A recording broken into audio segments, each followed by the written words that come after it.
phone was really grotty looking and already broken when I got hold of it. Whole-set HX40 for, I don't know, at least 10 years. And the only reason I kept it is because quite an interesting spec. It's got a water-cooled core, which is rare, not if I ever use them. It's got a 6-blade, 60mm compressor wheel, albeit broken and knackered. And it's just got quite a cool compressor housing with Volvo written on it, and the big whole-set logo, which I like the look of. Anyway, yeah. Part of the reason I kept it is, I've kept it so long, is because I couldn't get the thing apart. I mean, as you can see, it looks like shit, and try as I might in the past, I couldn't get it apart. The bolts were seized, everything was seized. And it was a damaged turbo anyway, so I couldn't use it as it is. It's a T4, 16cm T4 twin scroll as well, rare housing, but not one I would use. But today, because I might need it, or at least parts of it, I decided to basically get it apart no matter what, and fucking hell, it was a mission. Interesting though. The bolts that hold the clamps on, which in turn holds the turbine housing on, I got 2 out. 4 of the 6 I had to basically cut off and destroy, and then these I had to bend like fuck to get them off, because I had to cut the bolts off so these wouldn't just fall off like usual. The C-clamp, which holds the housing on, was, yeah, I don't know if you can tell, or if, yeah, it's fixed itself somewhat, but I had to bend the living hell out of that to get it off. And even then the housing wouldn't come off. I had to wallop the hell out of it for it to come off. It's off. It's filthy dirty, but it's okay. The wheel is knackered anyway. It was already like that. Bearings are gone as well.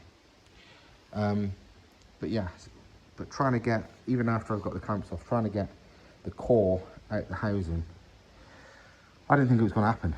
I hammered the hell out of it. I got the blowtorch out in it, trying to make it hot, blah blah blah, and nothing would happen. In the end, I got it off. As you can see, 4 out of 6 I had to smash off. But I only really wanted the centre section. But I realise now, because I couldn't work out when it wouldn't come off, because yeah, often this bit, rust gets in it and sort of seals it together, but this was worse than that. How I had to get it off in the end was this massive sledgehammer, and wedged a bar between there and just hoped it wouldn't break, and I finally got it loose. But I realise now why it was sticking. It wasn't because that was rusted to that. It's because if you look there, it had a load of, I presume, engine internals from whenever this engine died, welded to the turbine wheel. So it was literally stuck. It was nothing to do with the core.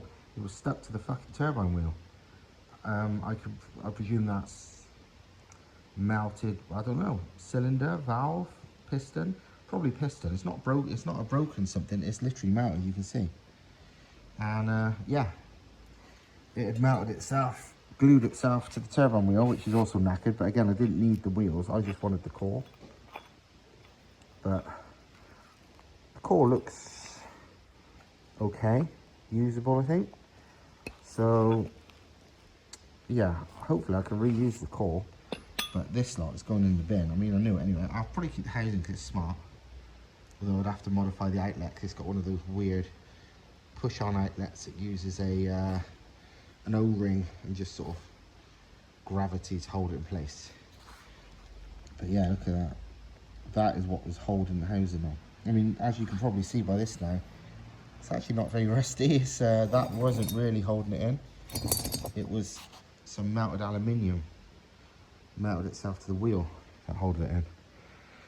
But yeah, that involved some serious work. I was that close to just throwing it all in the bin. I thought that video was going to end there, but no, because I found some more shit out there. This thing was so dirty, I always presumed it was painted black.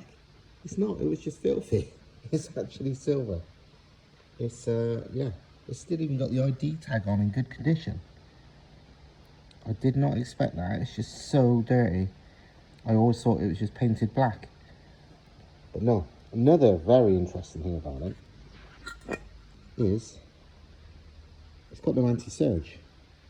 It's got the, you know, secondary wall, but it's got no anti-surge slots.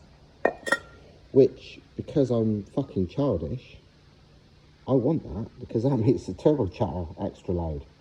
Not necessarily good for, you know, reducing surge, although I don't get any. And certainly not good for turbo life, especially with no blow-off valve, dump valve, as you want to call it. But it don't have to make the chatter louder. So I really want to use this now. Also this, I was thinking, oh, maybe I'll have to cut it off and get the normal V-band clamp welded on.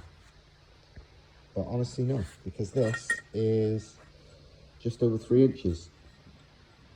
So if I get Thomas to weld a little lip over that, that will be fine with a hose clamp on. So, winner. So as long as this core is usable, I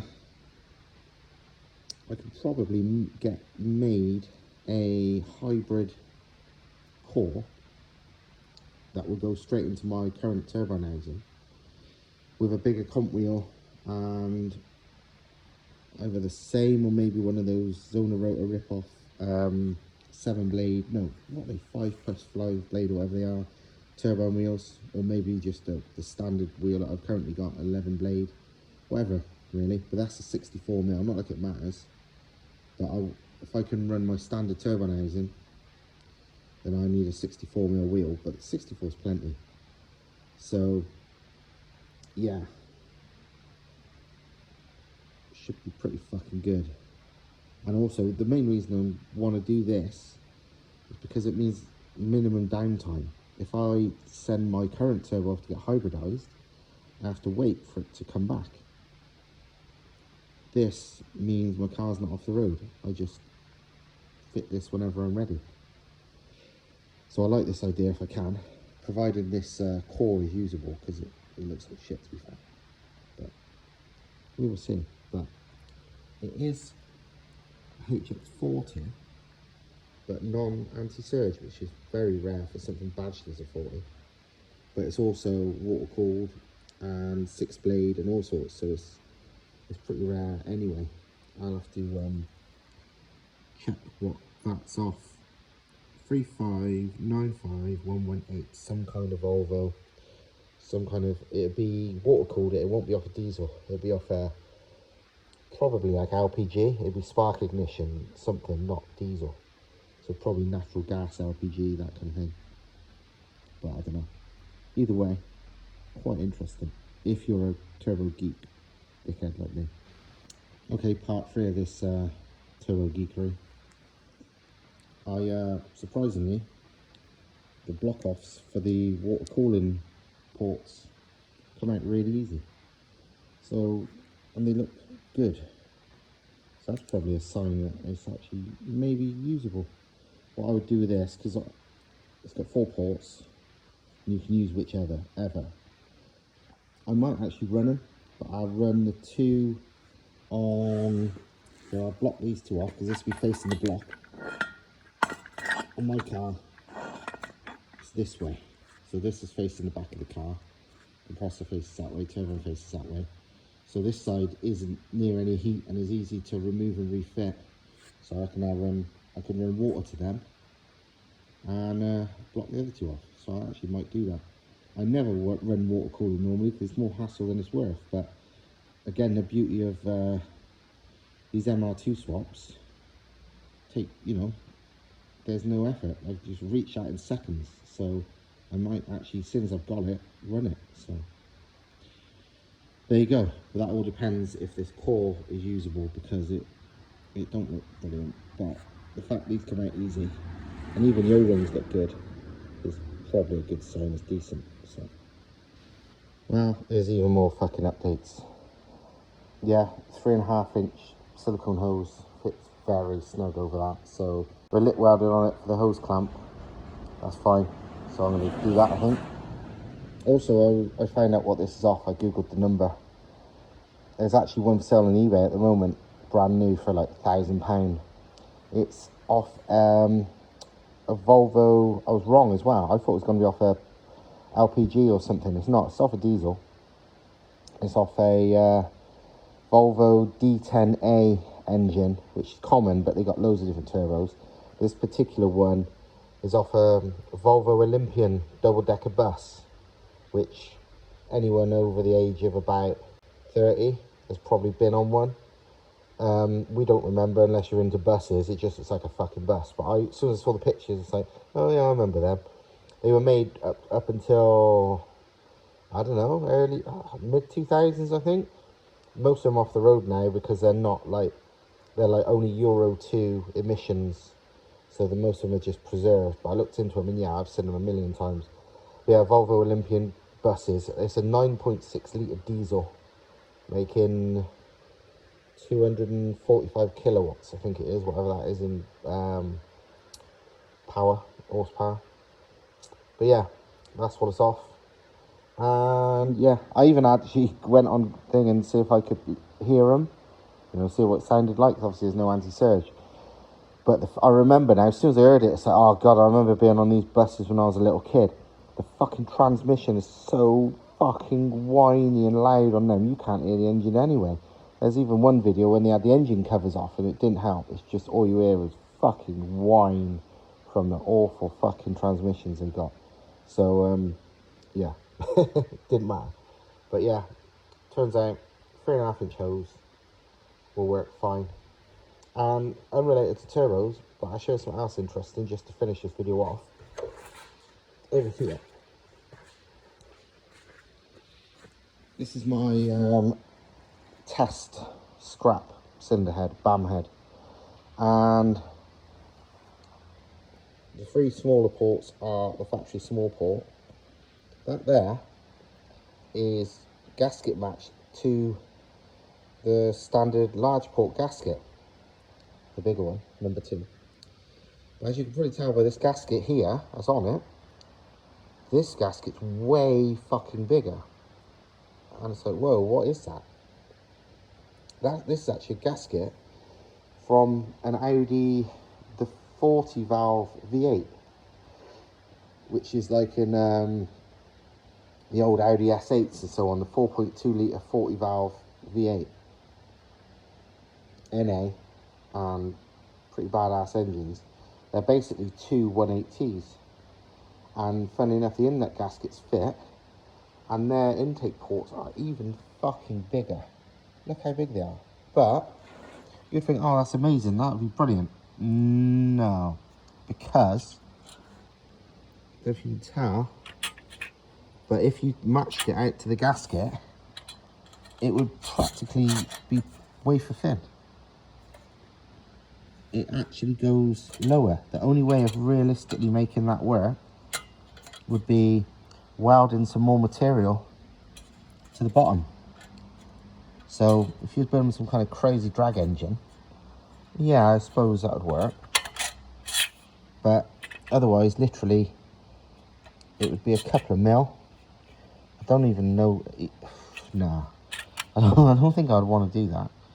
And it basically matches everywhere. It goes, it's bigger there, exactly the same there, and way bigger there.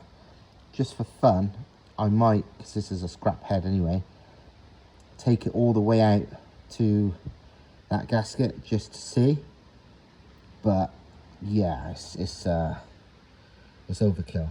But yeah, those fucking heads on those 4.2s, they must flow. I mean, they make like I think the top one's made 360 horsepower NA, so that's not shy from a 4.2 litre, so I'm kind of not surprised. But yeah, fucking hell. Okay, just talking about it on camera made me think, fuck it, I'm gonna have a go. So 2 minutes with the die grinder, I take it back. Yeah, it's fine. Let me take this off. Yeah, there actually is meat left for wood seal. Don't break through to anything either. That's fucking mental. Look at the size of those ports. That's absolutely insane. As soon as I'm making the power I am out of one is that big. Look at the fucking size of it. That's pretty comedy. But yeah. Fucking hell. Yeah, obviously this is just rough to fuck. You know, look at the no smoothing, no nothing, just getting it out to gasket size just out of interest. But Jesus, not shy, is it?